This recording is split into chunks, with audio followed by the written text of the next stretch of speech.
We hope you enjoyed today's conversation and learned something new about NCAS-M. As always, there's a place here for you, and we encourage you to apply at ncas-m.org.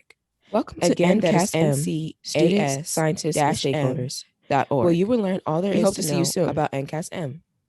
I'm your Thank you host for and tuning in current to NCAS-M NCAS-M, fellow, students, Camryn Billett. scientists, and stakeholders. We are a If you like student-led today's podcast episode, designed to please help you subscribe explore and share with your all friends. Educational and career opportunities available here at NOAA through NCAS-M. On this podcast, you'll hear stories and conversations from students about their current and past experiences working here. You'll get to understand our mission and hopefully come join us. Today, we are joined by Onyeka Udoye, who is a current student at University of Maryland, Baltimore County in Baltimore, Maryland.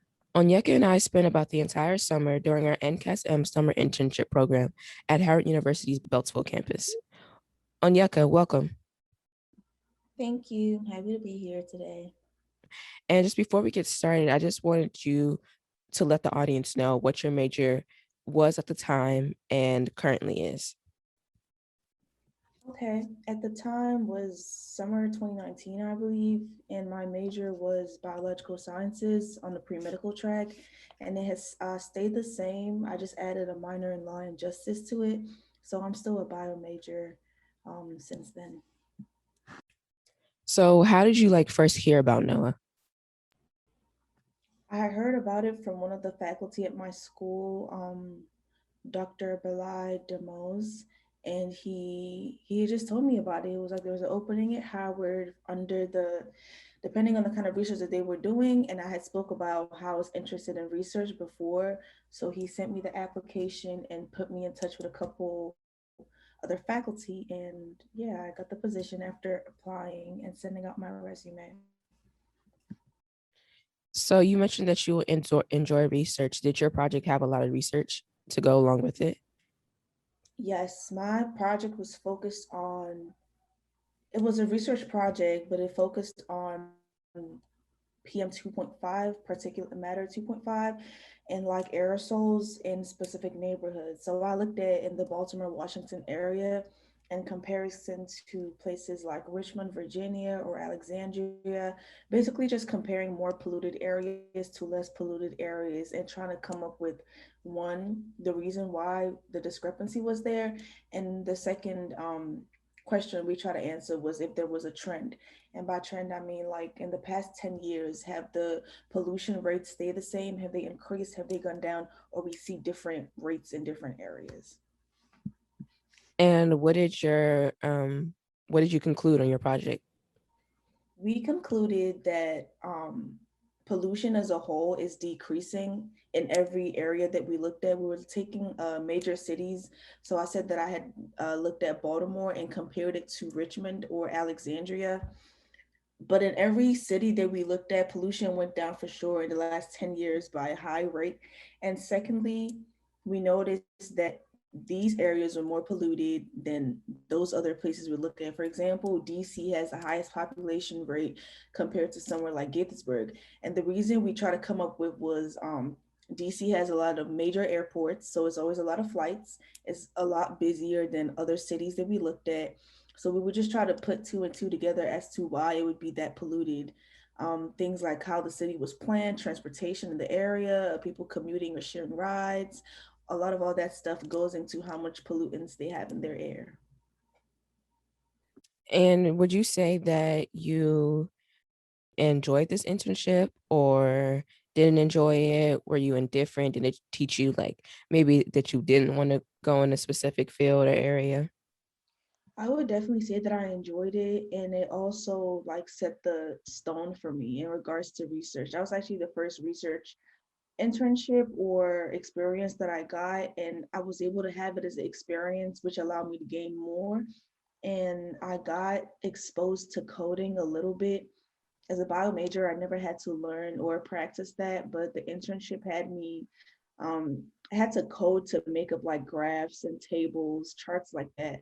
So I definitely learned coding, which I did not expect, or a little bit. And I also got to work under the guardianship of, of like a lot of very professional and achieved faculty. So it was definitely a good experience, and I'd recommend it as a starting stone to people interested in research, or just even if you have started, try it. That could be another one to try it as well. It doesn't have to be, the first one. You mentioned the coding. I actually enjoyed the coding so much that I changed my minor to computer science. And I will say, like, at this internship, you know, I was grateful to be working in my field, but I also was like learning about other things, especially being around you guys, you and Chenadu and Henry and Alex all day learning about your projects. So I really enjoyed that aspect as well. Like not just, working in my field and learning something on my own, but also being immersed in kind of like you guys' world and learning about your projects. Cause like I remember that we used to sit down and like brief each other at least like once a week, right? Yeah, I remember that. I definitely would agree with you because besides from just what I learned from working on my project by myself, when we would like present our projects to each other, I would also just get an insight to see the kind of research that's being conducted, and that's always informational. You can never like know too much when it comes to research like that. So it sounds like so when I did the internship, I really only presented at the I want to say was it like a conference, would you say? Or um I don't know how to describe it. I presented my research the same place that you presented it at Howard at the on the last week of the internship, but I didn't present it as all the other places that you presented it at. How was that experience? It was I'm trying to find the right word. I definitely would say that it was beneficial to me. So the one where we presented at the end, excuse me, was definitely the first time presenting that.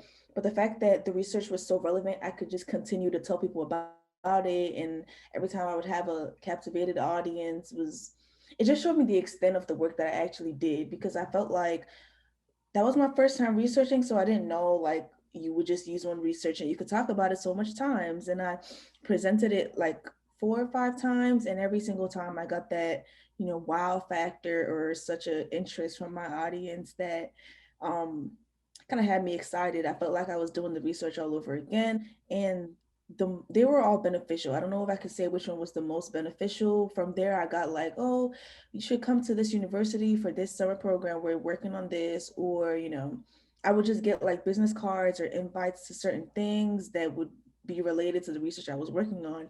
So beneficial. I think that would be the best word to describe having that research and being able to go and present it in all the places that I did. I would definitely agree with beneficial. My research, I still talk about my research to this day, even though I'm not a physics major. And just being in that science community, you make a lot of connections. You meet a lot of people who are doing something that you could see yourself doing. And not only do you build connections, but you kind of build I want to say people in your eyes who are kind of like mentors to you. And that's what I liked about that's the one another thing I liked about this internship is you had an advisor, but you also had a mentor, somebody to show you the ropes, somebody to help you develop educationally, professionally, um, and just scientifically, just help you develop into the scientist that you are supposed to be. I want to ask you, so it sounds like you enjoyed this internship a lot, and you said the best word to describe your presentation experience has been beneficial. How has Noah, but NCAS-M specifically, influenced the rest of your academic career? Like, what did you do after NCAS-M? Did you do more internships? Did you get more involved academically? How has it influenced you from then moving forward? Moving forward, I definitely continue to do research. I would say, as a pre-medical student, I dabbled in research because it's something that is advised or almost even necessary for medical school, and it never really stemmed from a personal interest place.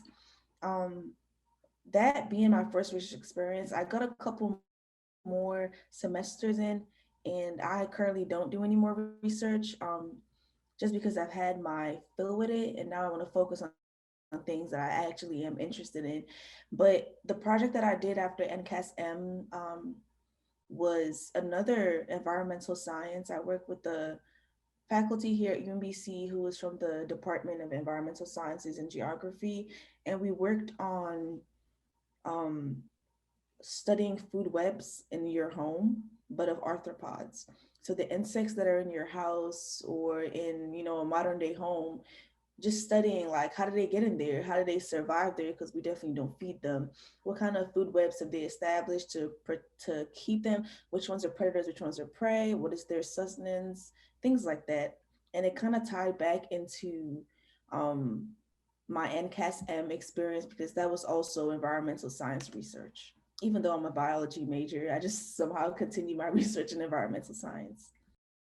I will say what I have loved so far about doing these interviews is I've interviewed some of the other interns that we worked with, and mainly the ones that we met the last week. But I love hearing about what you guys are doing because it's so different, all of you guys, but it's such necessary work. And I'm really proud of like what you guys are doing. The research sounds extremely interesting, and it really, I feel like, gives the audience a good view of, when you get to college, you make your major, and sometimes you think like there's just one specific field for that major or for what you're doing. But having this podcast and having you guys as guests on, you're really giving our audience just a taste of what college has in store for you and all the opportunities available here at NOAA and just through NOAA. Definitely, definitely. I would recommend it, even if you're not interested in research. I would say still apply, try to dabble, like the way that you had experienced computer science. You're like, wait, I want to make this my minor. Like you wouldn't, you don't, you never know. And the way that I experienced it, and I was like, maybe I don't want to do this anymore. You can never hurt yourself with too much experience. And this program is definitely designed to give you just that. The fact that it's also welcoming to everyone, whatever year it is, whatever amount of experience that you have, wherever you're located, because we had people from Jackson, Florida. We had people from like, I think they were from Tennessee. I forget. I think Tennessee. We had Jackson State. I remember meeting people from Jackson State. Yeah, But Tennessee was one of the places that one of those people came from. and UMBC, Howard. So it's like everywhere, whatever year, whatever major, there's room for you. So definitely, this is a program that you should apply to, or just look into, try to research, get into it, something like that. But Onyeka, I want to thank you for your time. I want to thank you for telling our audience all that you've done and all that you're continuing to do. Before we get out of here, I just want to know, do you have any post-grad plans? My current post graduation plan is medical school. I plan to take my MCAT within the next month and start applying, because I do graduate from UMBC next year. So it is my current plan right now, and I'm just looking forward to it a little bit because it's also kind of scary territory. But yeah. Scary territory, but we know that you've got this. We at NCAS-M just want to wish you the best of luck.